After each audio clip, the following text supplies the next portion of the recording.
Another story that was seemingly shut down by Brad Stevens was the idea that Boston would have interest in trading Jaylen Brown. Stevens said, quote, I can say without a doubt we want Jaylen to be here. He's a big part of us moving forward in our eyes. Should we interpret those quotes about Brown to mean that Boston is fully prepared to offer Jaylen Brown a supermax contract this summer? Or we can interpret it as Brad Stevens establishing leverage to trade Jaylen Brown for 5,000 picks. But Mm. I, I think I think Supermax is more likely. I think that Brad was trying to find a way because Brad had to start off by saying, "I cannot answer that question. It is Right, right, illegal." right. And then, yeah, we're gonna keep Jaylen Brown.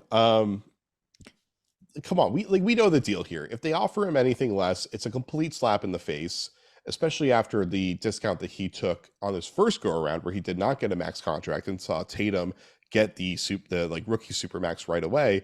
He needs to get paid. He needs to be shown that. And you can debate whether he's worth it or not, but like I think at this point it's either you're paying him the super max or you're telling him feel free to leave because he's Yeah, going to hard pursue a contract elsewhere at that point. There's a lot, like most of the NBA is going to line up to get him. Like right. he was a top 10 scorer in the NBA. He's a good on-ball defender. He establishes tempo really well. He can't dribble with his left hand apparently, which is certainly an issue when you're a superstar.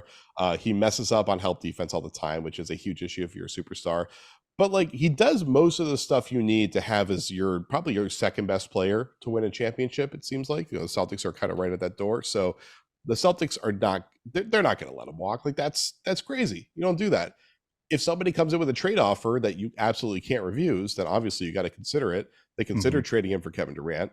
I think that actually was the right call not to trade him for Kevin Durant. By the way things are going at this point, so I think Jalen's going to sign the supermax and stay. Okay. Because the last time we had you on, Logan Murdoch had just written an article for The Ringer about Jaylen, in which Jaylen was somewhat non committal about his future with the Celtics. Do you get the sense that that weirdness between him and the Celtics, which kind of went back to the KD trade rumors, has blown over? Probably not. I think that's always going to be there. The reality is everyone knows that Tatum is the favored son of this team because inherently he got that original supermax. He's kind of been the face. He's the guy at the top of the MVP conversation. He's the person that has the ball in his hands at the end of games, and I think that's really more about Tatum's skill set and Jalen's skill set than rather just preferring one versus the other. Like Jason's a better on-ball playmaker, so he's going to get more of the glory generally, but. I think that's kind of part of it. Also, just Jaylen, because of that, Jalen's always been the main name that comes up in trade talks. And so I think Jalen's Yeah. always felt like this team is always shown more value in Tatum than they have in me. So they have to make up for it with the contract here.